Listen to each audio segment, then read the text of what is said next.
You're listening to Inside the Locker Room with Wimp and Barry Sanderson on Tide 100.9 in Tuscaloosa. 6-5 Atlanta comes back for a 3-0 win in the second game. Dodgers get a Freddie Freeman grand slam, beat the Diamondbacks 6-4. Guardians over the Mets 3-1. Orioles fall to the Cardinals 6-3.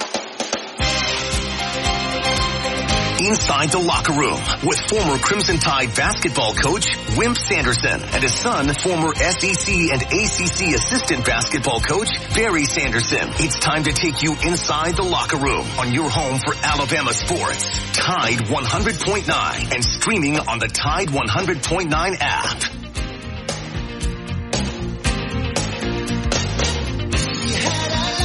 And good morning. Welcome into a Tuesday edition of Inside the Locker Room. 205-342-9904 is the phone number if you'd like to jump in on the show with us this morning. Kevin Skarbinski will join us at the bottom of the hour.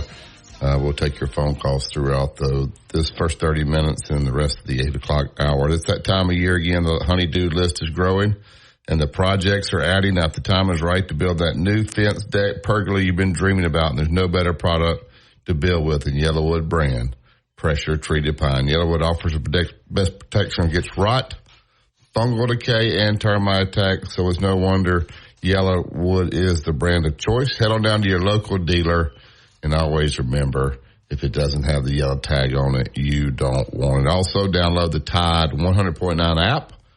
You got Alabama baseball today, 30 minutes after the first game, so I'm not sure exactly what time.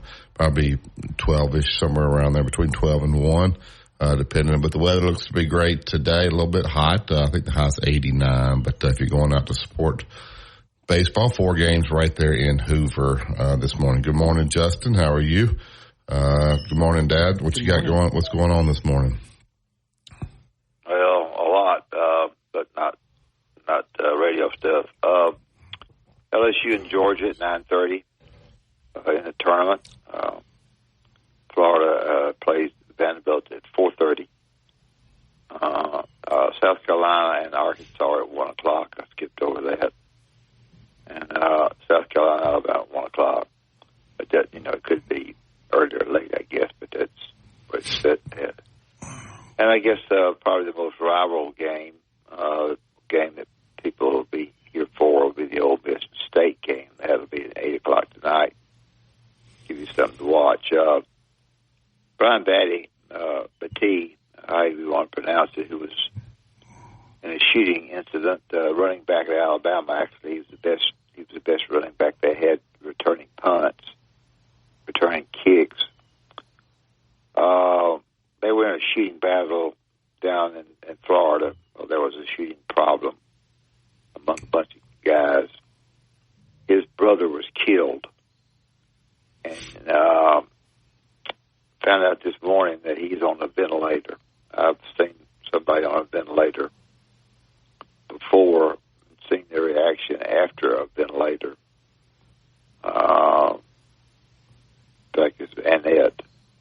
And it's not good. So we'll see what happens. He lost his brother, and he is on a ventilator. We'll see. And I know that he frees and them are concerned is to now prayers for him, and hopefully he'll work out and get to playing. Other news: Colorado has sold out again, which is news because they never sell out their stuff. In football, they always. My son was out there. He used to go to one game when anybody there.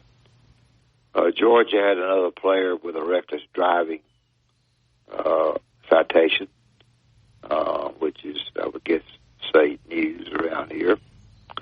Chris Jans, who was making $3.2 million, got $1 million raise to $4.2 million, with incentives of winning the tournaments and winning whatever he needs to win, some incentives in basketball, which is a bit for him. Most of you know, I'll talk about this another time. Alabama plays Kentucky, Auburn, and State, but the schedules were flipped. For those who are complaining about Alabama's road schedule, I said last year it was pretty easy. They flipped it, and it's a little bit more difficult.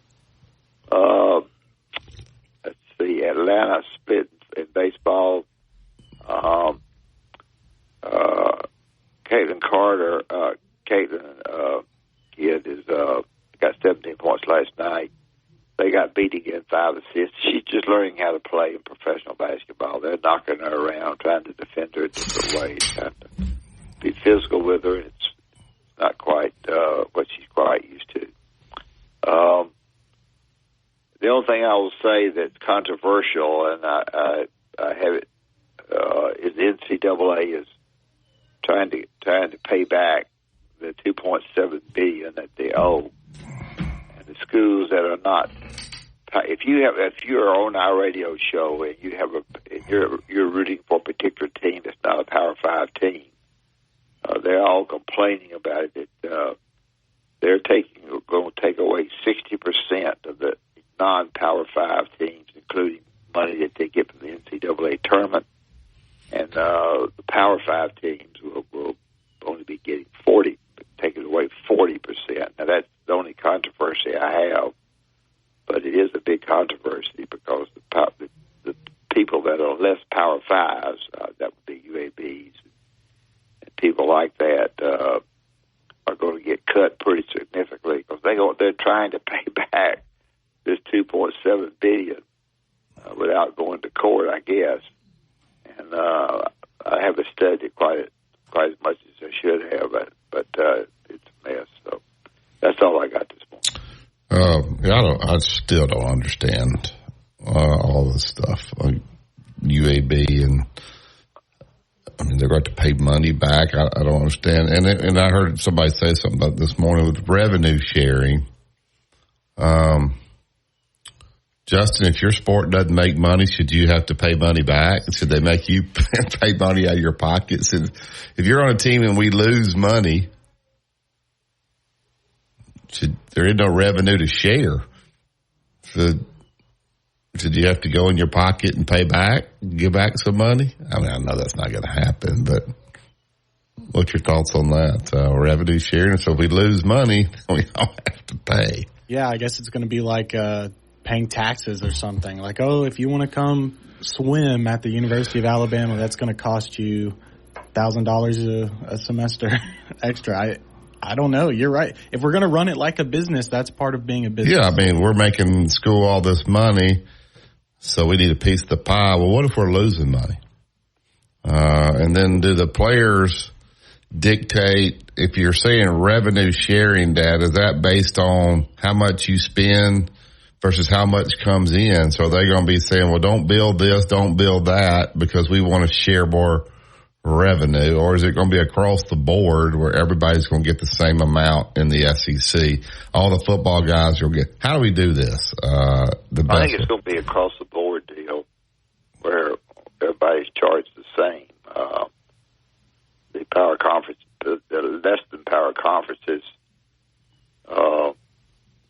what's happening to them is this: they get a player that people don't really know about, but they get a player.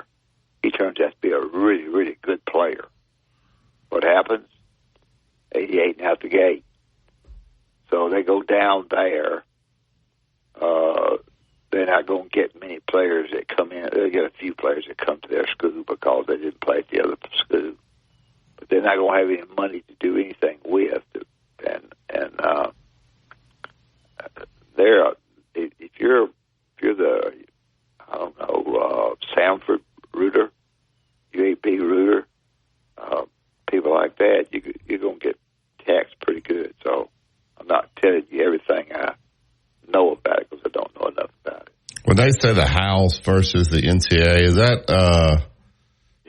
that certain athletes, Justin, Dad? Is that certain athletes that are going against that got to be part of this lawsuit? Somebody's going to have to dumb this thing down for, because somebody said there was a swimmer that was in there. Well, I can't imagine wherever that person swims that they actually made money, that their swimming program made money. I'm all for swimming, but I don't know why they should get paid. And I may be totally off base on all this. I don't understand it. Well, the NCAA, $2.7 billion is a pretty good hunk of change. And when we talk about stuff, we usually talk in the millions, $1 billion raise, and this kind of stuff. When you jump and put a B in front of that, there are some listeners who don't realize how much that is. And I know there's a lot of less than Power 5 schools. And I guess if they do that, they cut back on them and don't give them what they've been giving them. They might be able to pay that back pretty quick. Now that I think about it, because there's going to be a lot of leagues they're going to get cut out of NCAA money. In some cases, scholarship deals. So I think it's something to talk about. We're in a dead period anyway, and but certainly something to talk about for our listeners. Then real fast, Scotty Scheffler was supposed to have this arraignment today, got moved till June the 3rd.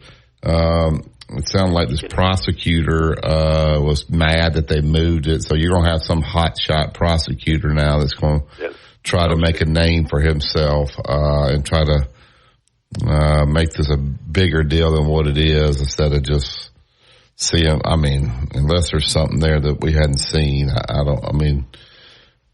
I know Scotty Scheffler's character's been out there pretty good. You know what kind of guy he is. So I don't know. Do you ever see these situations with these overzealous prosecutors taking things further than they? Yeah.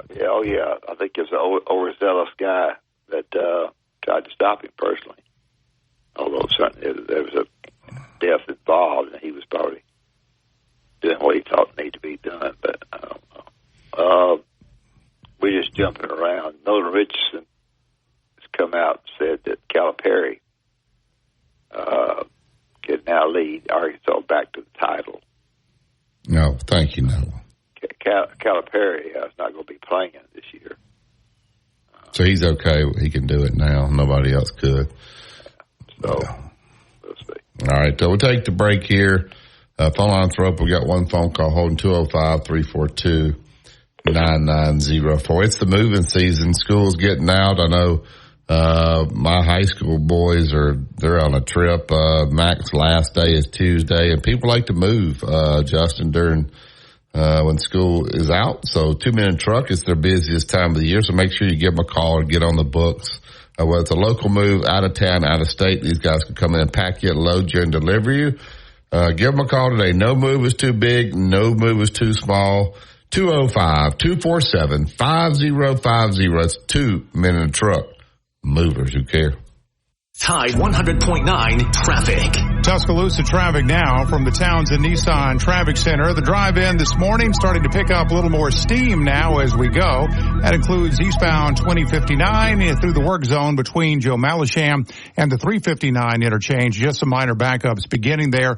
No major problems on McFarland Boulevard. Moving well if you're coming down from Northport. Across U of A down to I-20. You're in good shape with no big accidents or breakdowns, and you're moving at posted speeds. With your Tuscaloosa traffic now, I'm Ray Romero. Here's what's trending on the Tuscaloosa thread. Good Tuesday morning. Alabama U.S. Senator Katie Britt has introduced legislation that would make states ineligible to receive Medicaid dollars if they ban in vitro fertilization treatments. Abortion rights groups are calling it a phony bill. But Britt spokesperson Sean Ross accused abortion rights groups' criticism of the bill. Fast. Clean Eats is now open downtown with a full-service lunch and dinner cafe, coffee and smoothie bar, healthy meal prep, and grab and goes. Clean Eats on University across from the Federal Courthouse. CleanEATZ.com. Tide 100.9 Tuscaloosa weather. The weather hot and dry today with a good supply of sunshine, the high 90. Tonight mostly clear with the low at 66. Tomorrow and Thursday, the sky partly to mostly sunny both days. Highs between 89 and 92 degrees. I'm James Spann on the ABC 3340 Weather Center on Tide 100.9. It's 65 degrees in Tuscaloosa. Catch every game and every moment right here. This is your home of Alabama sports. Tide 100.9 and streaming on the Tide 100.9 app.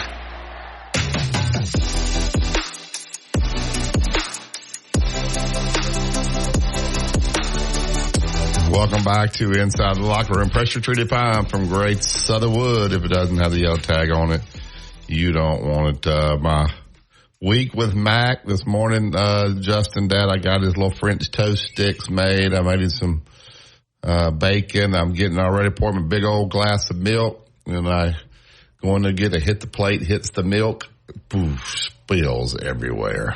Milk everywhere this morning. So, not good. All right, to the Yellowwood hotline, pressure treated pine from Great Southern. If it doesn't have the yellow tag on it, you don't want it. Good morning, Tom. Morning, Barry. Morning, Coach. Do not cry over spilled milk. That milk was everywhere. It was on the counters. It was on the stove. Oh. But anyway, I wanted to cry, but I got it up. Yeah. I got it up. That's my thought for you for the day. Don't cry over spilled milk. Good timing there, Tom. Good timing with that. I got you. I also, when you were talking about the overzealous prosecutor in Kentucky there, you're going to see in these metropolitan areas, you're going to see what a cesspool Louisville, Kentucky is. And I mean, it's a cesspool. Really? And, it's you don't want to fool with Louisville, Kentucky. It is a high per capita murder and corruption. I think Digger called in the other day and pointed that out, and I was thinking the same thing when he called in, and it's a fact. That is a nasty place, and they disguise, the murder rates in these Democrat-run cities. So they won't look as bad as what they really are. And I guarantee you that guy, you're right, he's going to try to make a name for himself so he runs for mayor or governor or something like that. So he's going to try to appeal to the lowest level by dragging Scotty through the mud and getting some money out of it. How crazy would it be if Scotty Scheffler had to go to jail over this? No, he's going to do it. If it's any way possible, this prosecutor can do that, he is going to do it. Really? He's going to make the biggest, confusing, chaotic mess that he possibly can. About like that bunch up there in New York and over in Georgia. Yeah, not good. Not good. And now you can a lot of times now, in these situations, you're beat the minute they seek the jury because you ain't got a chance. And that's going to be the same thing with Louisville. Yeah, we'll see what happens. A couple. About the revenue sharing.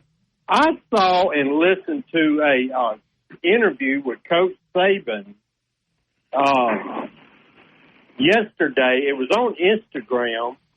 And he was sitting in I don't know where he was. I thought for a minute maybe it was at the Jimmy Raines banquet, but I don't think it was. And but anyway, he was addressing these issues with Title IX and revenue sharing and the lawsuit, and talking about the $4.7 billion that the NCAA, they want to settle this thing.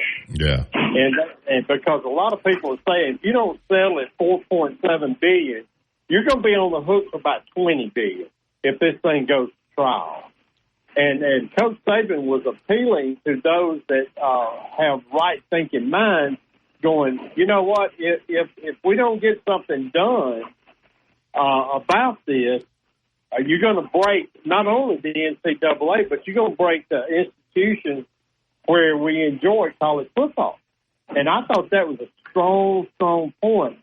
But at the same time, you remember I suggested that his message was off at when he went to Washington for that little kangaroo hearing they had with Ted Cruz. And but his message was off, and it was about the opportunities that is given across the board, Title IX and all that kind of stuff like that. Now he comes back, and his message was about the opportunities, and we have to look into a way to make it work for everybody. Otherwise, it's going to... You follow my point here? Does that make any sense? Yeah. Yeah, I think he, when he spoke at Jimmy Raines, and Dad can correct me, but I think he was very disappointed in that education now is never mentioned in any of this stuff. Absolutely. And he talked about the times when a guy transfers, he basically it adds a 20% chance of him not graduating because they lose classes when they graduate. So he's very concerned about that because he was thinking that degrees was going to ultimately make you a living, not your college football. And but too many people now are just trying to get rich quick. And so he didn't say it just like that. Dad, do you remember him talking about that at the banquet? Yeah, I know he mentioned it. I just listened. The things that we've sort of talked about on the show. That's one thing that all these guys do. They get out. They talk about the education more so than when they're in. Go ahead, Tom. Oh, I talked with one of the counselors that they have in the tutoring program at Alabama, and it's a young lady that is from over this part, and she works with them and this, that, and the other.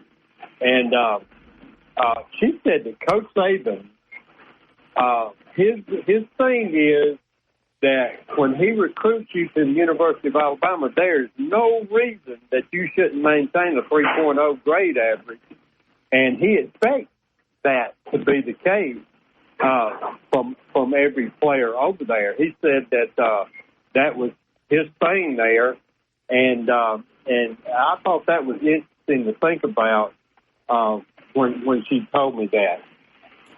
Yeah, But to your point, though, is what I'm saying is, to your point, the education is very important to Coach Saban. It may be more important to him than the football aspect of your scholarship. Well, and I do believe that. Yeah, I think that's why he wants to set up the whole person. That's why he brings these speakers in to try to motivate these guys. He wants them to behave off the court, off the field. He wants them to go to class, wants them to be respectful. I mean, I think he's trying to develop them into men. And you listen to the guys that have played here, and they talk about the discipline of the program and how hard the practices were and all that. And they kind of laugh at what they're seeing going on right now. And none of those guys made money, and they kind of laugh. And I don't think the guys that just left that didn't get a chance to take advantage of this NIL are really, maybe they're jealous. I don't know what the word is because they didn't get any, but they're not really for it either. It doesn't sound like to me because they didn't get it, and they don't want these guys getting it either, is what I kind of hear. If you take them back and let them start over again, they'd be for it. Yeah, no doubt. It depends on whose shoes you're standing in, whether you're for it or against it. That's exactly right. So. That's exactly right. I think there's a happy medium to be had between the two, though. And I think the original plan that Alabama had for NIL was the way to go with it, but that didn't last 5 seconds. It went out the door when you opened the door for legalized cheating. Thanks for taking my call, guys. Love the show. Thank you, Tom. All right, we'll get to break. At PearlRiverResort.com. Brian McKnight 4. You're listening to Inside the Locker Room with Wimp and Barry, only on Tide 100.9 and streaming on the Tide 100.9 app.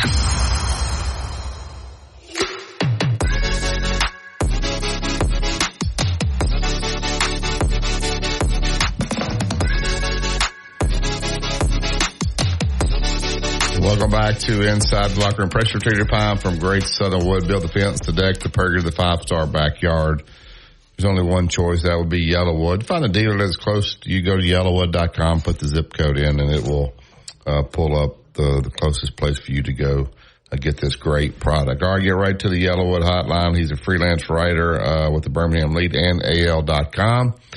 Joins us every Tuesday, Kevin Skarbinski. Good morning, Kevin. How are you? Hey, Kerry. Good morning, fellas. I'm good. First day of the SEC baseball tournament, one of my favorite events. Can't wait. You going out there today, Kevin? I'm going out there every day. I love it. all day, every day. Yeah. In the past, we've had bad weather. Looks like it's going to be beautiful today. I hadn't checked the weather. You got an article out in the Lead. I'll let you talk about the tournament coming and that the Hoover Man arrives just the right time because times are about to change for college sports in a profound way. Tell us about that, Kevin. Yes, and this is a great contrast because on the field, between the lines, we're going to see, well, not just one event with the SEC baseball tournament here in Hoover, but just talking about the SEC, 7 different teams, including Alabama, will be playing in the softball super regionals. And that's the reason that we care about college athletics. It's what happens between the lines. It's Alabama going to Tennessee for a softball super regional against a serious rival.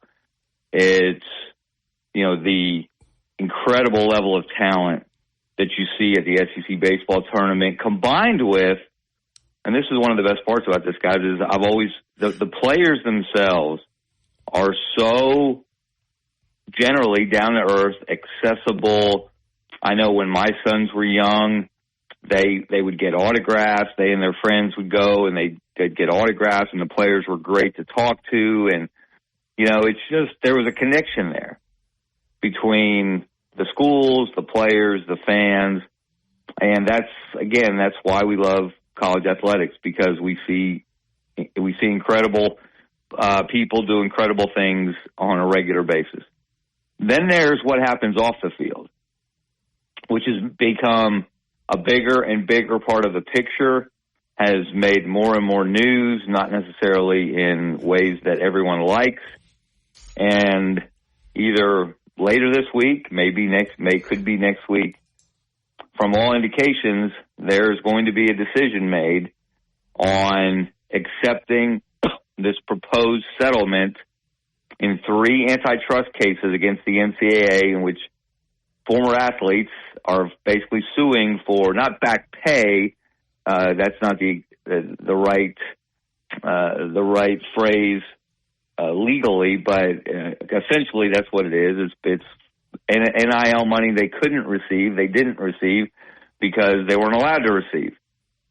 And so that we've read reports. Ross Dellinger has done a great job from Yahoo Sports being on top of this, talking about, some of the changes in this proposed settlement include what amounts to a salary cap in which schools can pay NIL money directly to athletes, not have to get boosters and collectives to do it. And that's, the number being thrown out is $22 million, that you don't have to do this. But if you want to spend up to $22 million on your student athletes directly from the school, you can. Part of the money schools are going to have to pay back. There will be a financial settlement that the NCAA and Division I schools will have to pay back. There's some grumbling about that, but anyway, this is going to change. They're talking about changing roster sizes, where on the plus side, baseball might actually have as many scholarships as it has roster spots, rather than having to spread 11.7 scholarships over 30 roster spots, or 28, I forget the exact number. But there's also a chance that they may be cutting down football roster sizes, and that could include the elimination of walk-ons. So there's a lot to unpack here. There's a lot we don't know, and we certainly don't know the impact, even after this settlement is agreed upon, which appears to be the case. Because if they don't settle and they go to court, they're most likely going to lose. The NCAA has an incredible losing streak in court on these issues. And if they do that, there's even talk of bankruptcy by athletic departments, by the NCAA itself. So this is a monumental we're approaching a monumental crossroads here for the future of college athletics. And like I said, even if they settle and they make some of these radical changes, we don't know exactly what the consequences are going to be when they begin to take place, which would most likely be not this coming academic year, but the 2025-2026 academic year. Man, there's so much to unpack there. I don't understand all this. So the part of the settlement would be to maybe get more scholarships for baseball, for instance. Hey, you're 11.7, we'll get 25. If the school can give up to 25. We're not going to say it's a choice. It's a choice. Yeah. That could be, those types of things can be part of this settlement, Kevin. Yes, and you know that's because what they're basically doing is restructuring restructuring Division I of college athletics, in which now, if this settlement is agreed upon, and if the details that are being reported, and like I said, people have got, Ross Dellinger has really led the way on this. You know, they're getting documents, letters that the NCAA has sent out to individual schools, conference commissioners, outlining some of the details of this proposed settlement. Now they can, you know, they don't have to accept the settlement as is. They can say, well, you know, okay, what about this? They can come back with a counteroffer, I suppose. It's the way these things work in civil litigation until both sides are happy and the judge signs off on it. So, and again, this is to settle not one, the House case, which gets the most publicity, but there are two other antitrust cases as well. This is to settle all three. And again, there's a financial penalty. They're paying back pay, again, just euphemistically, to former athletes. And now you're going to have an opportunity, it sounds like, to make decisions yourself. If your school, and look, and we know how competitive, just look at the SEC, for example. If Alabama decides we're going to dole out $22 million, whatever, if that's the salary cap per se, although they're not going to, this does not mean that athletes under this plan will be designated as employees. They will still be designated as student athletes. But if we decide we're going to give out $22 million, well, guess what? Then Auburn's going to have to do the same, and Florida and Georgia, and then beyond that, Ohio State, Michigan, et cetera, et cetera. So this is going to lead to even more of a separation between, you know, the top, 40, 45 football schools in the country and everyone else. And already those other schools, especially the group of five schools, the UABs of the world, for example, even the football championship subdivision schools, because they are in Division I, that they will pay a portion of this settlement as well. And the NCAA is going to reduce the amount of money that it gives apportions to schools every year, which could hurt those smaller schools, those less financially well-off schools that don't bring in all of that big football television money. It could be a bigger hit on their budgets going forward than it would be on the budget of an Alabama, Auburn, and the SEC schools. So again, there's unhappiness. The Big East, for example, which makes its money on basketball. Their commissioner has been very outspoken about this being a very lopsided judgment, a lopsided settlement that hurts a conference like the Big East, which is a power conference in basketball, its main revenue generator, than it would hurt, say, the SEC, the Big Ten, et cetera.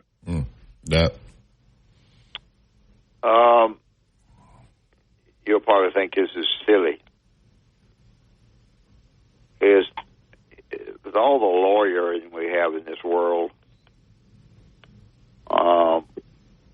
behind the scenes, would you not be lawyering up with people to decide if you want to fight it to the point that you can take it to court and win, or is that impossible? I don't think, from my understanding of these cases, that an individual school could opt out of the settlement and say, no, we want to take it to court. I don't think that's possible, because I think the plaintiffs in the suit, they sued the NCAA by name, and I believe it was, again, each of these three is slightly different. They're essentially the same, these three antitrust lawsuits. So I don't think that's a possibility. My question, and I haven't seen an answer to this, and I'm going to ask some questions.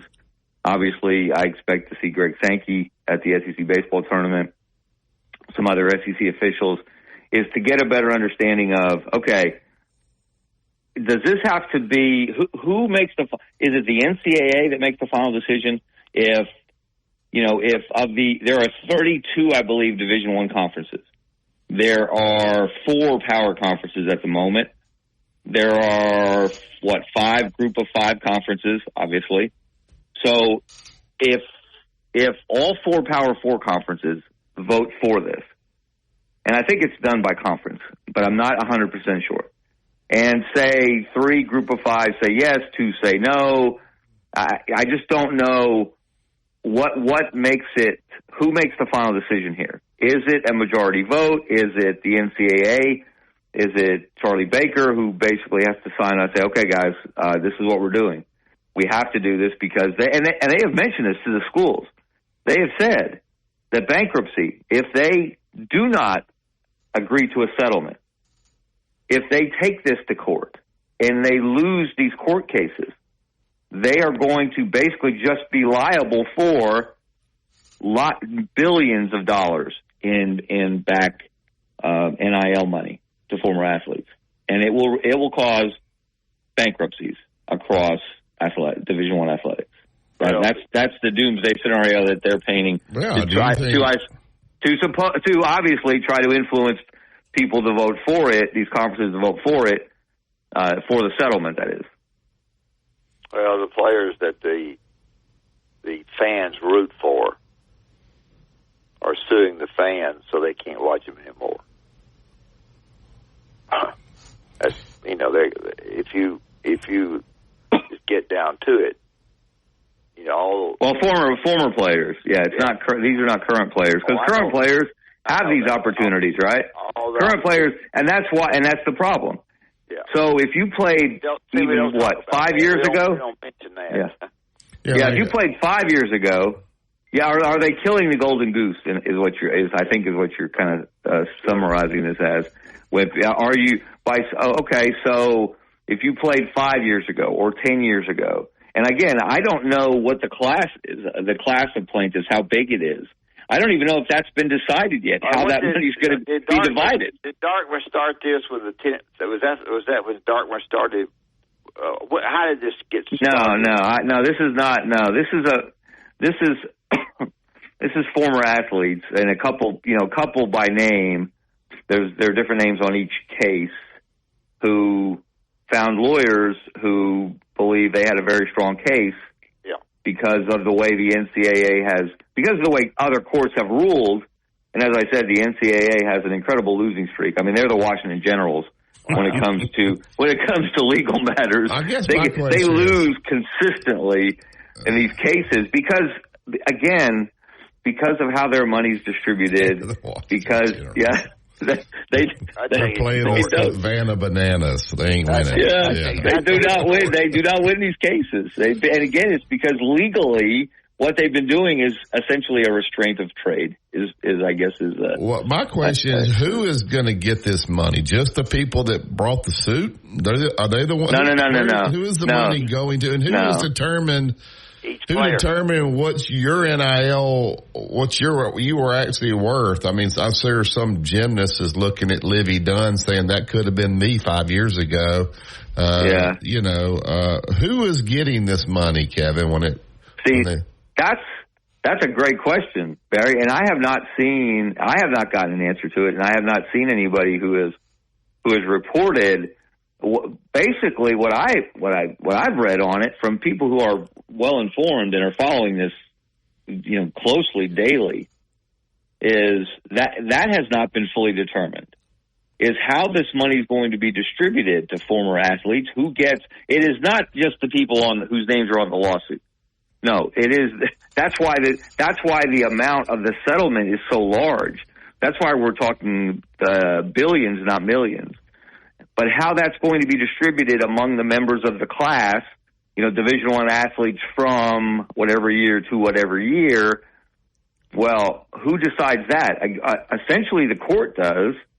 It's up to the court to say, okay, that if you play, it may be by sport, it may be by conference, it may be if you played SEC football but even then, as you just mentioned, one example, not all gymnasts would have made the same amount of NIL. Not all football players would have made the same amount of NIL. Not all basketball players.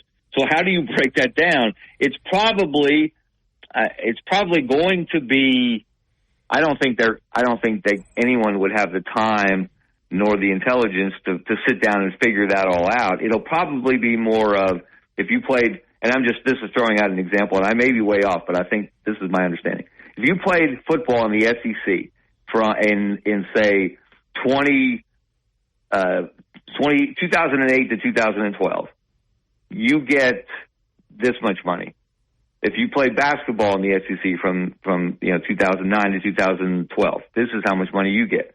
I don't know that it covers gymnastics. I don't think this may just be football and basketball. Again, there's still some things about this that because I'm not covering it daily like some of these other folks, because it just makes even having these conversations makes my head spin. It makes my blood boil. It makes me mad. Oh my gosh! There is absolutely, and after this listening to you for 30 minutes, there's absolutely no way under the sun to win the case. Correct. That seems to be the prevailing opinion. There does not seem to be. I don't hear a lot of pushback, or I've not read a lot of pushback from athletic administrators, commissioners, university presidents who make the ultimate decisions on these things. That hey, no, we're going to court. We're not going to completely shake up our enterprise because of this. And again, the risk of that, as I said, is costing your school, your conference, the NCAA billions and billions of dollars, which they do not have, and which will drastically affect your ability to compete going forward, to actually sponsor sports going forward. There's concern, of course, that non-revenue sports will be damaged, if not cut, in large numbers as a result of this. That athletic departments that have grown exponentially in the number of people that they hire, that they employ, that they will cut down on the number of employees. One school recently got rid of a bunch of employees. I can't remember who it was now. Texas A&M. Texas A&M. That's it. Yes. Yeah. Could there be another situation where a group of gymnasts, as y'all have pointed out, turn around and sue because they didn't get money? Well, in a larger sense, anybody can sue anybody at any time for anything. I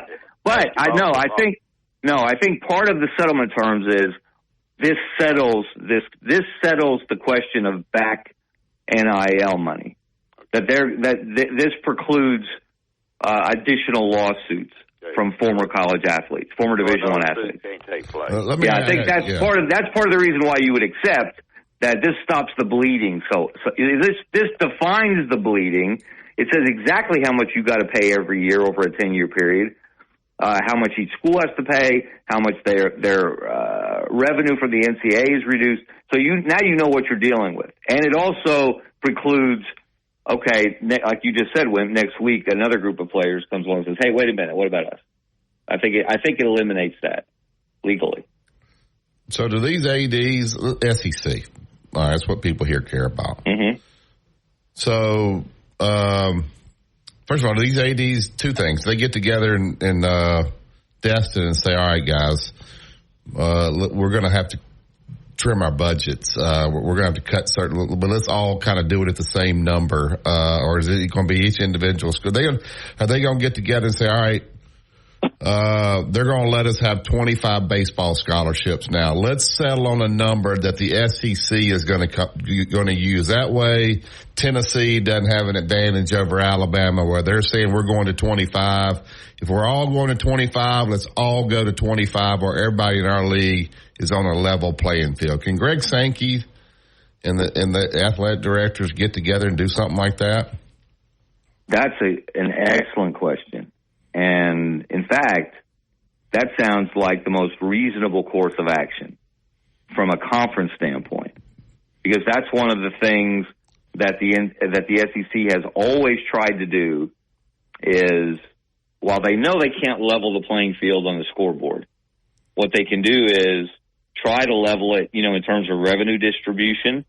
Most schools get approximately the same amount of money every year when the SEC as it will do next week at Destin, announces, okay, this year everybody's getting $32 million, they're getting $39 million, they're getting $50 million, whatever the number continues to rise to, that remains consistent. So to have some standardization of rules, that makes a lot of sense. I don't know. I don't know if that's against if that would be against the outline of the settlement. I don't see why it would be. And again, it makes a lot of sense, right, for a conference to do that from a competitive standpoint, because you don't want. And look, it's a lot easier for some schools to offer the maximum than others, because as we know, even within the SEC, everyone doesn't have the same size stadium. Everyone doesn't bring in the same amount of revenue. Everyone doesn't, isn't as popular nationally, et cetera, et cetera. So while the SEC distribution is relatively equal to all of its schools, their ancillary broadcast rights, for example, their ancillary, there's money, attendance, ticket sales, for example, sponsorships. Some schools are more well off financially than others, even within the SEC. So that's going to be a challenge maybe for some schools, but I think from a competitive standpoint, and I don't think we should lose sight of that. You still want to, if you want to play in the SEC, you want to have an opportunity, and you can't say, well, I can only afford 10 or 15. Well, you got to do 11.7 now. So if one school says I can only afford 16, and another school says, no, I'm going to do 28, whatever the number might be, well, obviously that's a competitive advantage. Sure. Just like the lottery scholarships are a competitive advantage in baseball. Yeah. That you don't get baseball coaches started on that one, especially in this state. So, that's a great suggestion, though, Barry. I would imagine that's the way it would play out. Yeah, I know. We got to let you go. I know you got to go, but you look at the NIL. That's one thing. And then we're talking about revenue sharing. That's a totally different thing. So if we looked at it and you're going to revenue share, well, if women's basketball in Alabama loses money, should these athletes have to pay money back? If your team makes money, you can get money. But that's what revenue sharing. If you're losing money, what do you do about that, Kevin? So why should they get a revenue share if their program's not making any money? Well, one thing to keep in mind here, and the lawyer for one of the plaintiffs has said this, and his name's Jeffrey Kessler. He's been kind of in the middle of all of this from the plaintiff's side, former players' side, is this settlement does not even begin to address Title IX. It's not concerned with Title IX. It's not dealing with it at all. It's not. So, that's another issue in terms of, okay, if you have a salary cap of $22 million, just using that term loosely, well, how does that money get distributed in NIL? Is it just for football and men's basketball? Do you feel compelled as a university because of Title IX to give a proportion of that or a portion of that to women's athletes? I don't know. I can't answer that, and I don't know the name. That's why there's so many. This is earth shaking. This is going to be groundbreaking. This is going to change the way college athletics are conducted in a profound. That's why I use the word profound. And we don't know all the fallout from this yet, and we won't know for some time. No doubt. We could talk about it all day. And you cleared some things up for me. I'm still completely confused. I'm sorry. I can't. I wish I could clear everything up, but I don't know if there's anybody on the planet that can clear everything up of what's going to happen. I don't like from dealing with Jack and Auburn and I don't think the coaches know all these rules. They change so much with transfer portals and when they can get it's just unbelievable. All the stuff that changes. All right, Kevin, tell everybody where they can find you and get all your great stuff.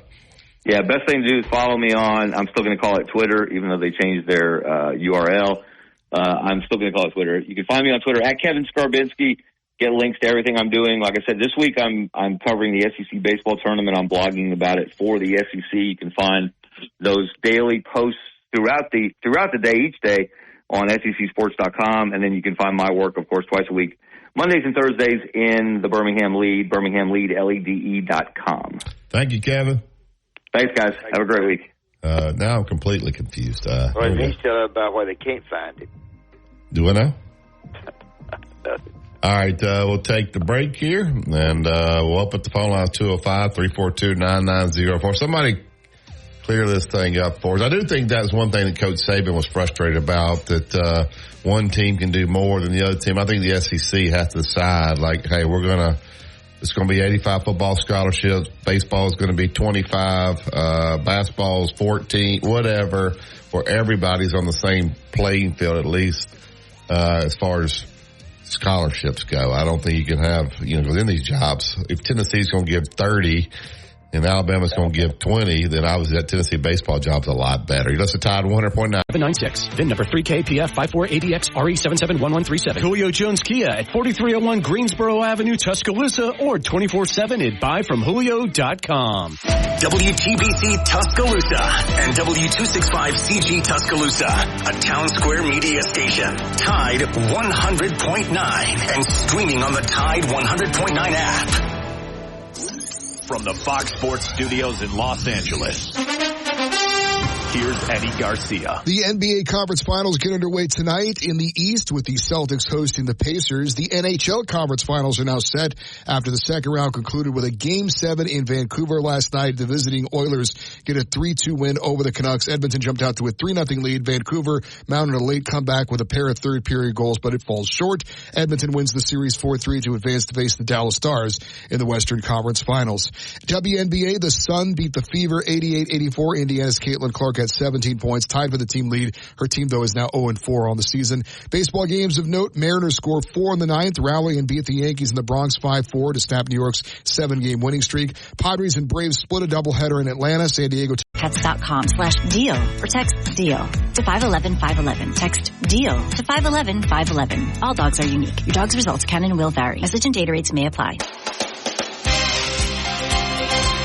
Inside the Locker Room with former Crimson Tide basketball coach Wimp Sanderson and his son, former SEC and ACC assistant basketball coach Barry Sanderson. It's time to take you inside the locker room on your home for Alabama sports. Tide 100.9 and streaming on the Tide 100.9 app.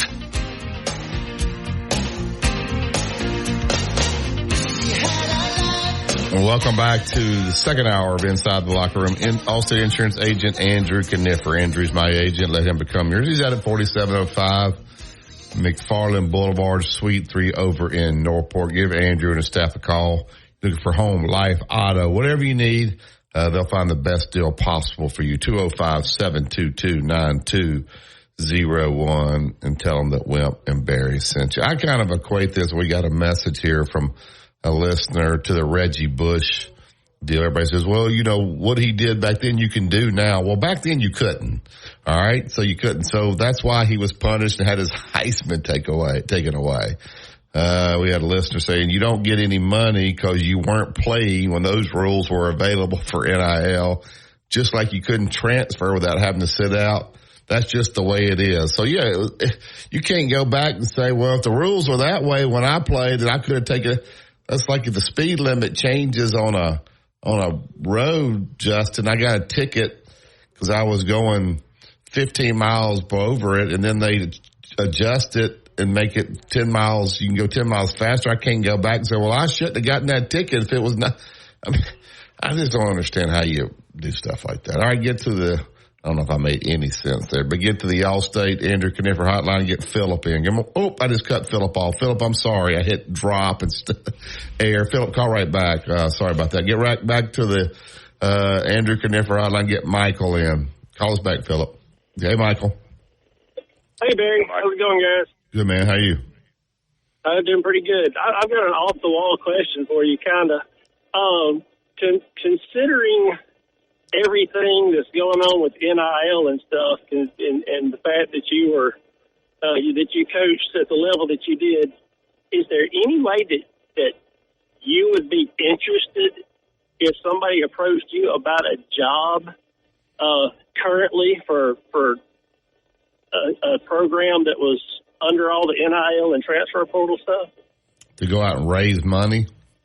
No, I mean, would you, if somebody said, hey, Barry, we want you to come be our basketball coach at XYZ, is there enough money that would make you go, yeah, I'm sure I'd like to take that job? Well, yeah, everybody's got a price, sure. And the situation with it now, I think back to when I was at South Carolina, Wake Forest, and some of the guys that we had, even at Little Rock with a guy like Derek Fisher. Like, when you're having a great year, that's when you got to strike and try to get your money. And that's why you see these guys leaving in the portal as much as you do, because the guy's hot and his school doesn't want to pay him what he thinks he can get on the open market. And so Caleb Downs and those guys, they get in the portal and they find out who will pay them the most. And that's where this collective stuff comes in. That's not name, image, and likeness, although you had a great year. When you're hot, these guys are trying to take advantage of it now. So you really can't blame them. It's just a bad system, in my opinion, Michael. Yeah, I agree. I mean, that's like when the NIL stuff first came out, I thought it was great that the players, I mean, if somebody's making, money off of a game, and we'll just use that, it's got your image or likeness on it. Everybody knows it's supposed to be you, but it's a different name in the game, but it's supposed to be you. I mean, I feel like you should be compensated for that because they're making money by having your name, image, or likeness in that product. Yeah, the problem is we've gotten away from that. I think everybody was fine with that. Bryce Young made money on name, image, and likeness. It's just when we start having these people just give this collective, and now we're just giving the guys the money that they haven't really earned it. There is no name, image, and likeness. We're just getting a collective, and now we're paying for play. So there's a big difference there, Michael. Exactly. So the other thing that leads to is just out of curiosity. I mean, and I don't have to talk to you about this. You can comment, but how much does a head coach, say Nate Oates, how much does somebody in a head coaching position like that? How much do they really have to deal with that, or is that kind of something that other people handle, that he doesn't really have, it's like, hey, we want this guy, y'all go see if you can get him. I mean, just out of curiosity.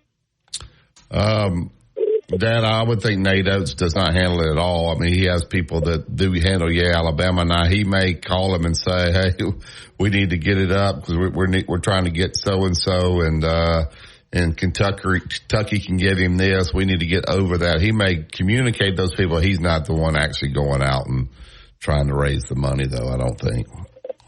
Okay. So cool. That'll all right, work. buddy. Thank you, Michael. Yes, sir. All right. All right, back to the Andrew Conifer hotline. I'm sorry, Philip. I'm sorry I hit drop instead of air. I apologize. Good morning, buddy. Morning. Oh, hey, you may want to hit drop after you talk to me, but Barry, is it just me, or did this settlement stuff just come out of nowhere?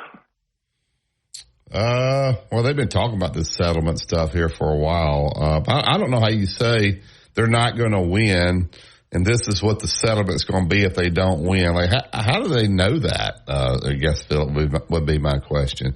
They going? I mean, it couldn't be cases in the past, I wouldn't think, in this situation. Right. I don't know. Dad, how do they know what the number's going to be? They don't. I think there's no way to fight. According to the NCAA, you can't learn to fight it behind the scenes. Thing to do is know you can go into. All right, let me ask both of you this question: who decides this, a jury or or somebody? A judge. A judge. Does one judge decide it? I hope not. I think it's a heck of a question. It is a heck of a question. That's scary. Well, yeah. I want to know that I want to know who might be. I'll buy this judge off after for this kind of money. I want to know who is going to eventually decide. Is it going to be a jury or a judge?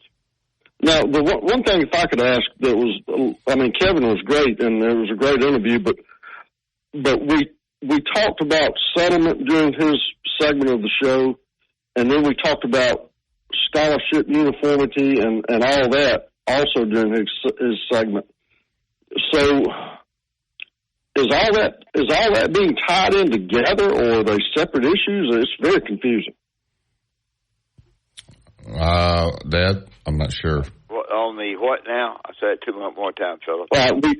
During Kevin's segment, which he did a great job, it's just me, we talked about settlement. He talked about settlement, and then he talked about scholarship uniformity with, the scholarship counts for all the sports and all that being uniform and all. Is the settlement part of the uniformity discussion? I mean, do they blend together? It's confusing. I'm not sure it is on that part of it. I'm not 100% sure that's correct. But don't you agree? You guys agree with me? Like, as a league, I think you have to do this as far as now. NIL is NIL, but as far as the number of scholarships that you're going to give, I think the league's got now. Whatever league, the Sun Belt, if they say, hey, you can give up to 25 baseball scholarships or whatever it is, they got to come together and say, all right, look, we can't afford 25 full baseball scholarships, but we're going to do 15.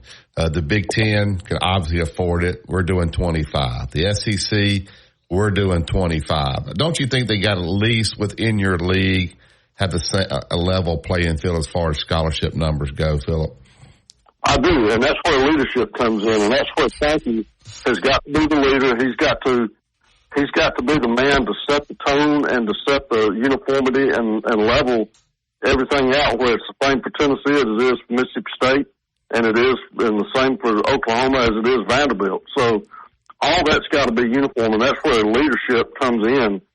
And if he can't do it, then the SEC's got a problem. I don't think they can cap. If I'm Greg Byrne, I'm nervous. If I'm any of these ADs, because I'm sitting there thinking, man, we're about to get hit. Let's say the $22 million's right. All right, you got $22 million, got to be revenue shared with your athletes. You're about to have to fire some people, right? I mean, you're going to have to trim your athletic department. There's a lot of people over there that you could probably do without. All right, and you probably can stop paying. Even Kalen DeBoer, I mean, $10 million. I mean, come on. These coordinators, $2 million. You're going to have to start trimming these salaries, down a little bit if you're going to get hit with $22 million. So, and you're going to have to fire some people. It's unfortunate. So that would keep me up at night if I was the athletic director at these schools. Now, Alabama and Tennessee, they got money, but these other people, don't. Do you think this is worrying these ADs as to how they're going to make up for this loss if this all goes through like people saying it is? If you're asking me, Barry, I'll say it would be very, very concerning. And not only are you talking about letting people go, but you're talking about possibly dropping programs. Yeah, I think you have to drop programs. I mean, he's probably going to have. If I'm one of those guys and I'm lawsuit and I'm Greg Byrne and I'm making $1.5 million, I'm just using Greg as an example. I got to go in and say, all right, guys, I'm going to take a $200,000 reduction in my pay. You got to do something to yourself. When you start reducing these other people, then you got to get rid of some people. But then you see that arena, it's so far down the. Oh yeah, you can forget that arena. That arena's that's 2040 now with all this going on, don't you think? Yeah. Oh yeah, you're absolutely right. And the NCAA is not long for this world either. Yeah, facilities. And if you're revenue sharing, don't you have to do that across the board in the league as well? Yeah, you do. But this is a radio show, and we're going about it in a lot of ways because it's interesting. But it's not. It's. Okay, just think if you were the head coach at Alabama right now, and Kentucky had 2 more basketball scholarships, and you do, and your AD says, "Look, we don't have in the budget. We're going to let Kentucky have 15, and you're only getting 13." You wouldn't go for that, would you? I try to get out, raise me some money to pay them off. Give me 2 months. Yeah. I mean, how can Alabama have revenue sharing when football and basketball are the main 2 sports that raise the money? if you're Kentucky, you're probably going to say, all right, look, we're going to trim our football scholarships 10. I do that with the ladies. We're going to trim our football scholarships. We don't care about football as much as we do basketball. We're going to pour more of ours into basketball. See, I don't think you do that because there's like in Alabama, they're going to pour more into the football than they are. So I think you got to make whatever you do a level across the league. LSU's going to keep the gymnastics program going too, so we can't. Yeah, and LSU's going to do more for women's basketball than Alabama's going to do for women. They care more about it, financially, and so it's just a whole big mess. To be honest with you, it is. Don't have a suit. Do what? Try to fight this cotton picking thing and take it to court and see who's going to find out who's going to make the decision. Just for that's an interesting question. That's very interesting. I mean, you literally could hold it up in court for years. Oh, that's what my point. Appeals and you know who's going to get rich in all this. If I'm going to go have my death sentence, I want to know who's going to give me the death sentence. You know what's going to happen is they're going to have this billion dollar settlement, and the lawyers are going to pad their pockets, and these little athletes are going to get nothing. Yeah, and this will be a good time for some athletic directors to look at their retirement. Don't you think? The lawyers, when they look at their check, and then that athlete looks at his check, says, "Wait a minute! I brought this thing on. I got $5,000, and that lawyer got $5 million. That don't seem right." That's what's going to happen. Been the case since the beginning of time. It's like when you get a settlement deal and it's like, oh man, I ate that recalled candy bar, and you get like 5 cents in the mail. Yeah, that lawyer's got $1 billion to settle in that. Yeah. Remember, if we don't win, you don't pay. Well, if you do win, we're going to get most of the money. Is that how it goes, Philip? Yeah, it's a good time for that commercial right now too. That commercial with that lady on there talking. Yeah. Yeah. If you don't win, we don't. But if we win, you ain't getting very much. I can see her right now. Her hands on her hip saying that. Thank you, Philip.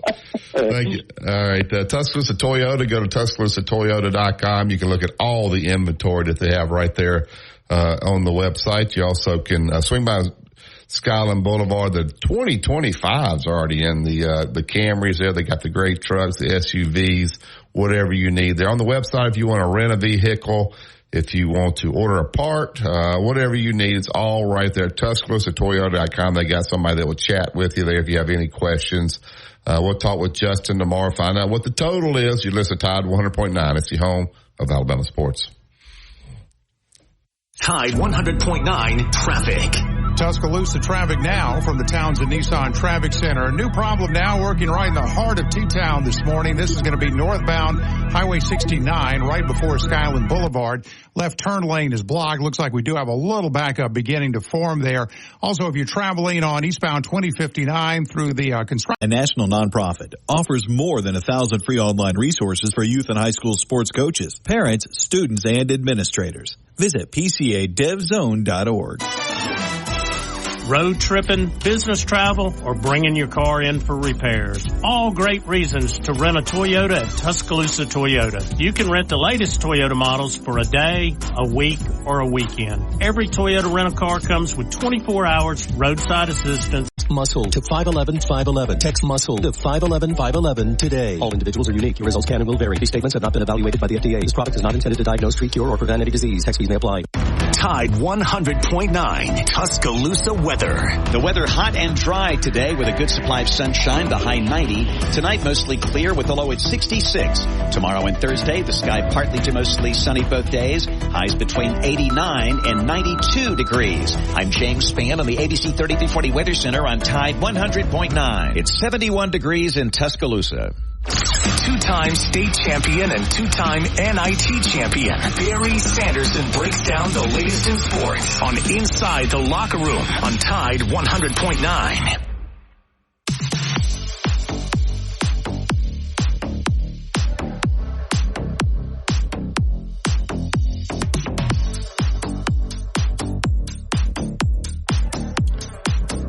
Welcome back to Inside the Locker Room. I get right up to Tuscaloosa Toyota. I think we always intrigue Tom during the show. That's a good thing. We get his his motor running. And good morning, Tom. Have we got you thinking this morning?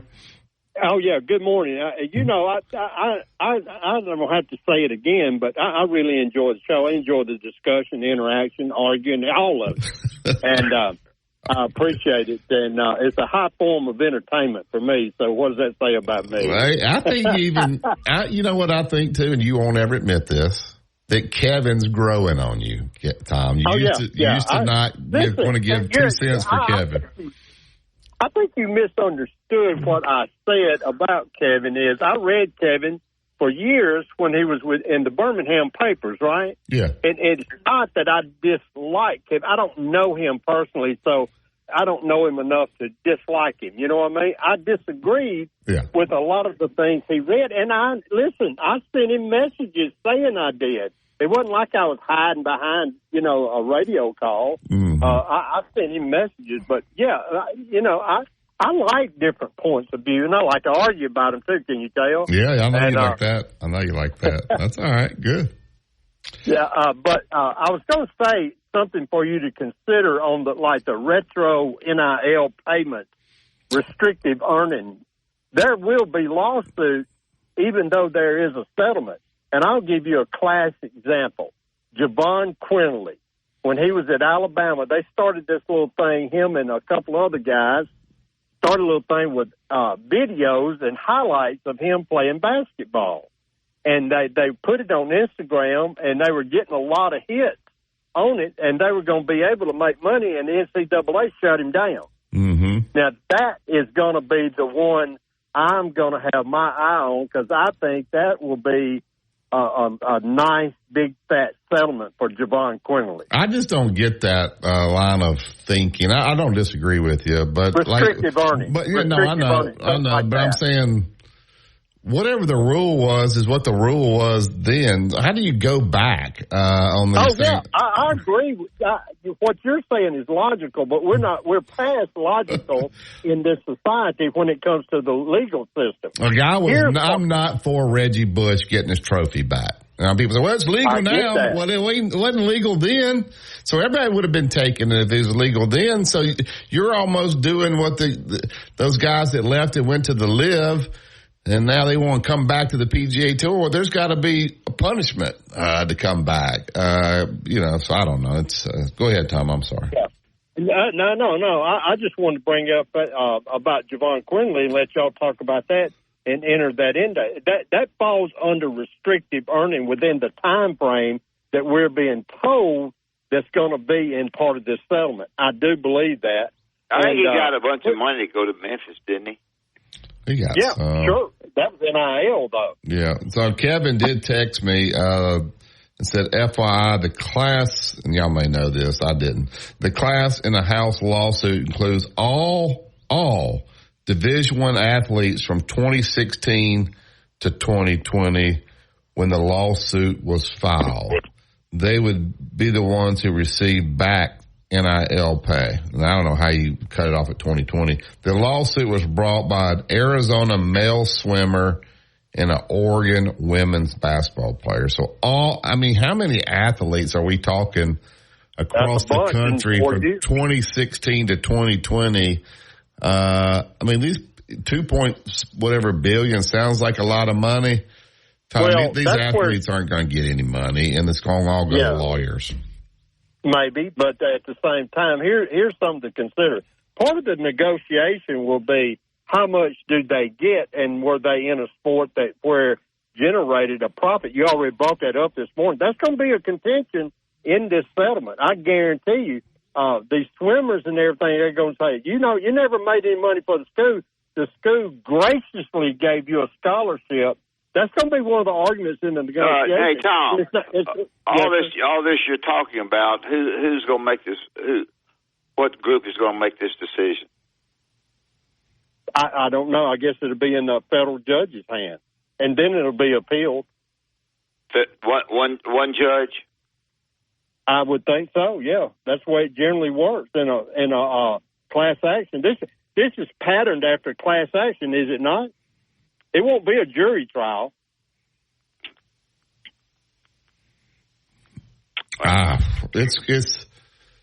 It's so. Would you settle it, Tom, or would you take your chance? I'd settle it right now with the right conditions. There's going to be some fine print in there. We're not going to know about it, but there's going to be some protections for both sides there. You can bet on that.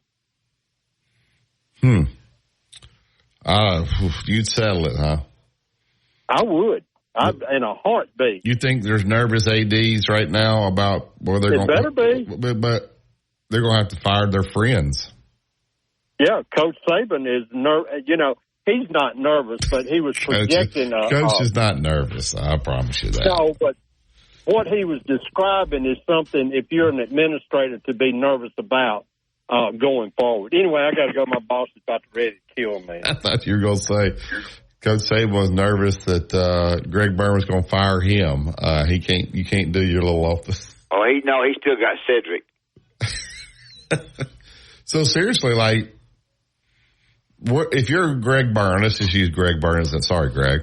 Where do you start trimming, Dad? Do you start trimming these football salaries? Do you ask Nate Oates, can we bump you down $500,000? Can I get $1 million from you? Kalen DeBoer, we're trying to save all these programs. Where do you start firing? It's where the contracts are in place. You don't know where the contracts are in place. It could be a 2 or 3 or 4 year contract, and you can't do anything to those guys. I would imagine just the ADs will have to be dropped. Some of them. A lot of the fringe people who do a lot of different things but do get a check will be dropped, of course, that you don't talk about. I don't know the answer to that. What do you do at Georgia Southern? What do you do at the smaller schools? Not in Power 5. Well, I mean, they're going to be lucky if you just get scholarship there. That's the point. That's the point. I mean, we made it sound like it may have because it's taking 60% of that money. If I just get scholarship, like that's a bad thing. Shoot, I bet you a lot of people out there love to have their school paid for. That'd be nice, wouldn't it? Yeah, it's going to cut back. We talk about the 4 Power 5s, but basketball and football. Basketball NCAA tournament is not all Power 5s. I don't know. All right, let's get up to the Yellowwood hotline. We'll bring Digger into the show. Morning, Digger. Hey, Digger. I'd go out. I wouldn't settle. Would never settle. I wouldn't either. There's no way. I'd keep holding that thing up in court. I'd peel. I would too. I would hold it up. Right. I'd go hold it up, and I'd see if Texas could pay it all. Yeah, I'll let Texas pay it. Oh, hell no. They're not going to pay. I guarantee they won't pay. And they'll find a loophole. I promise you that. There are no dummies over there. They got a true story. They actually have a Rolodex, and the Justice Department is on there in that legal department. So they know every single move they're going to make. Now, the thing you got to question is that the NCAA hired the biggest lobbying firm on K-Straight in D.C. Yeah. Okay? SEC hired the second biggest one. So something's going to get drawn up to where, and this is where this Baker guy is pretty clever. He's not going to do it through the men's sport where they make money. He's going to insist on that the women's sports get their money. And trust me, if you don't think those people in Washington, D.C. care about Title IX, I mean, watch the claws come out, and they will be fighting and screaming and hollering about it, and they will make it an issue. Okay? So I'm putting my money on these lobbying firms, and I will never, ever settle. Who's got more money, Digger? Texas A&M or Texas? Both. Texas by a long shot. What are you talking about? Really? Why do you think they got more money? I don't know if they do. A&M, Texas got 3 times the money A&M does. 3 times. Wow, how? But they're not stupid either. They So don't were y'all laughing when Texas A&M laid off a bunch of the assistant ADs, talking about how poor they are, they can't afford to keep their Fred staff. Albert doing that? Yeah. No. Did you laugh about that? You didn't laugh about that. No, I wasn't laughing about it. Trev Albert is an idiot, and if there was ever a person in the state of Texas that hates the University of Texas, it's Trev Albert. Yeah. This is personal for him. Big old Nebraska dude, and all he did was get on ESPN and just pounce on Texas every chance he got. So, yeah. Where is he now? He's AD. A&M. He's AD's at A&M now. Yeah. A&M, okay. What did you did you have any comment on Scotty? On who? Scheffler. On Scotty getting in trouble. Oh, yeah. I promise you that. I lost $200 that weekend. I lost it on Denver, and I lost it on Scotty. Okay? Listen. He is never coming back to Louisville. I don't care what anybody said. They ain't going to play Louisville anymore. You got it. And PGA is the worst run tournament out of the four majors. Oh. Really disappointed on how they ran this thing. So, well, they want it to be a tournament of low scorers. We got in an argument on Sunday that the 18th hole should have been a par 4. Said, no, you can't. And he was telling me there's a system to the par thing. You can't just walk up there and make it a par 4. No. And I'm like, oh, I didn't know that. I thought there was you can just par it out any way you want. But a par 5 on the 18, everybody was thinking 8-foot birdies. Yeah. It was so easy. I was like, oh, God, it's just not even a contest. So catch them on a bad day. That's all.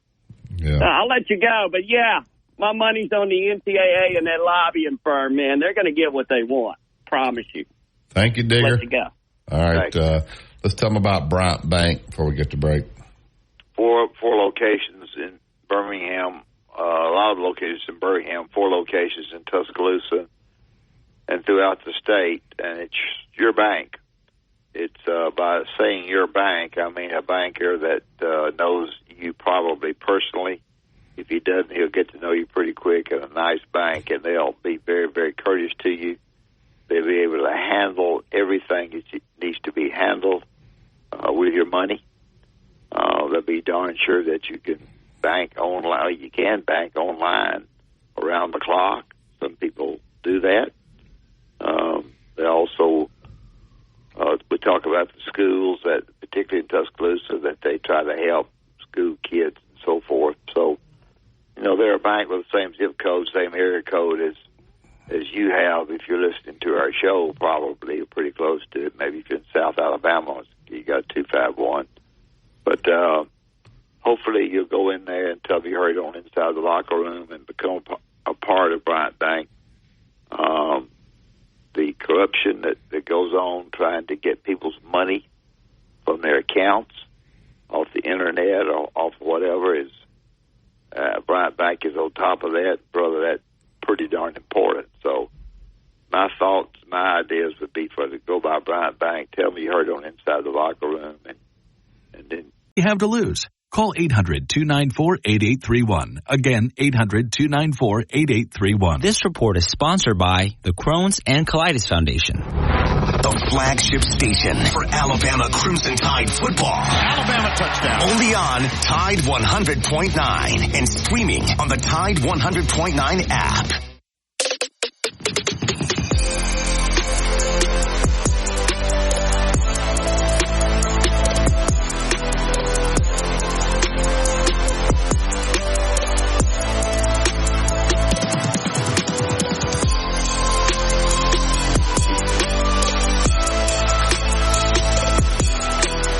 Welcome back to Inside the Locker Room. Appreciate Kevin Skarbinski joined us. He gave a lot of good points to think about there, and so we'll continue to follow this story and see what I just think there's so many things to work out. And who, if you do settle it, now you may have asked this, Dad. My phone's been blowing up, so I've been looking at different things. But who determines okay, yeah, this is what we're going to ask for, like, you know, in the settlement. So let's say it is, we want up to 25 more baseball scholarships. We want, whatever you want. Who's ultimately signs off on that? Is it the lawyers who probably don't know that much about college athletics? These two people that brought the lawsuit on, who ends up deciding, okay, that's good, let's settle it? Because a swimmer knows nothing about the other sports there. How does that get done? Well, the NCAA will have to do their part in providing what they want in the lawsuit. I would think if they go by sport, they probably will say ladies or men's. I don't know what they'll do, but they'll probably do that. And as Digger said, you get involved with a problem with the ladies more so than the men. You get better results because the people that to me, I say this, and people they just kind of whatever. I want to know the situation on who's going to judge all this. I mean, I know it's not going to be a jury judge, but a jury answer. But I just the lawyers have a way behind the scenes to find out more than we can find out on radio shows. And I'm a little bit more with Digger, and and even with what you said, where this thing could be pushed till for years to come, years and years to come. And if it is, I mean, there's a good chance that I think that's probably the most important point that you've made. It's going to be.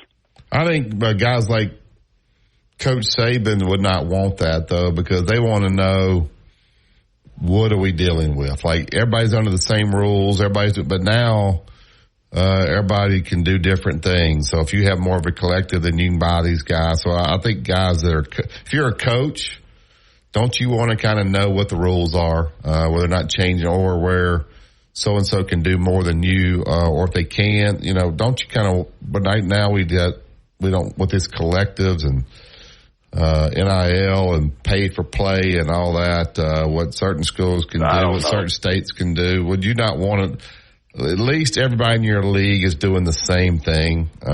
Wouldn't you want that? Just make the playing field a little more level. Yeah, all we do is talk about all what happens. We never talk anything about what's going to happen to these teams that are not Power Fives. It's going to be one argument after another about what goes on. And, I would think in football, you need to take the Power Fives and just that's their own league. And then basketball's so different, because I don't think you want to mess with the NCAA tournament. I think you want to keep those. Well, they're trying to mess with it right now. That's part of what they're saying. Yeah. Justin, I don't know your thoughts on all this. I don't know. Do you keep appealing it and keep it in the courts, or do you want to finally just get this thing settled where we get some rules in place where everybody kind of knows what's going on? What's your thoughts there? Yeah, I think the best thing would be to get some rules in place to get this settled, get through it, and actually set some guidelines for the way college athletics is going to be for the foreseeable future. But that's not usually the case. Things don't work out perfectly, and I really think it's going to be stuck in the courts for quite some time. So we have a judge that understands all of this? Well, wow. Do we? I don't know, Coach. I think that's why we're going to be talking about it for probably the next couple of years. I think people are sick of talking about it. And this is the worst time of year because there's nothing other than college baseball is the only thing that's going on. Once the games kick off in September, everything's in place there. Everybody's getting whatever they're getting, and you're not recruiting players. Who's there? Guys aren't in the portal. So from September to December, as far as college football and basketball too, because schools already said there's a little bit of peace there. And then when December hits and the transfer portal opens, is when all this stuff starts again, So it goes in cycles during the year. Now, when your team's not winning, if your team's not winning, but you have a very low NIL bank or not NIL, a collective, can you criticize your coach for not being able to win when he doesn't have the same? I think even Butch Thompson's talking about this yesterday with the media at AL.com. He's saying, hey, I got to go get some pitching. I got to go get some guys out of the portal, but we don't have as much as a lot of these other teams in the SEC. I got to go to my administration and get more. So he's basically saying, look, we're not pitching well because I'm not running the same pitcher out there that these other guys do because they have more money to spend. That's what we're hearing right now. We're starting to hear from the coaches and the fans. They don't really want to hear all that. They don't care. They just want you to win, right? Well, the example you brought out is a pretty tough example with a baseball AD. Should be an easy, not tough, easy deal to get what you want. Well, maybe he will now. He said we're just figuring all this out, and so they're getting ready to. The portal opens for baseball June 3rd is when guys. You've got two administrators, South Carolina and Auburn, who have baseball ADs for sure, and if you got to get if you can't get money there, you got bad trouble, and that is the AD going to turn around to Auburn and say, well, was your pitching coach? Wasn't your pitchers, was your pitching coach? I watched it.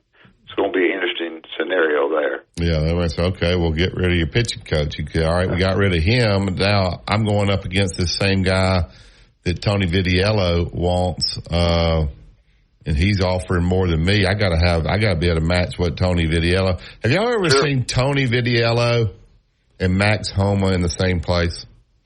I think it's the same person. I noticed that. Justin, have you ever noticed that Tony Vitiello and Max Homa are the same person? Have you ever seen him? Yeah, the golfer. He looks just like Tony Vitiello. So anyway, Tennessee ended up winning pretty close. Just looked at it. It's pretty darn close. All right. Look at it if you don't believe me. You listen to Tide 100.9. It's the home of Alabama sports. Tide 100.9 traffic. Tuscaloosa traffic now from the Townsend Nissan Traffic Center. Our previous accident on Highway 69 and Skyland Boulevard has cleared, all lanes open, and no remaining impact there.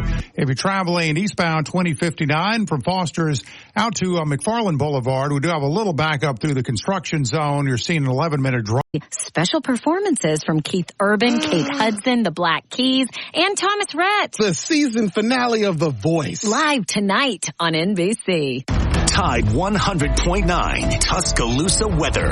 The weather hot and dry today with a good supply of sunshine, the high 90. Tonight mostly clear with the low at 66. Tomorrow and Thursday, the sky partly to mostly sunny both days. Highs between 89 and 92 degrees. I'm James Spann on the ABC 3340 Weather Center on Tide 100.9. It's 76 degrees in Tuscaloosa. Mr. SEC Tournament Wimp Sanderson gives you his excellent analysis every weekday on Inside the Locker Room, right here on Tide 100.9.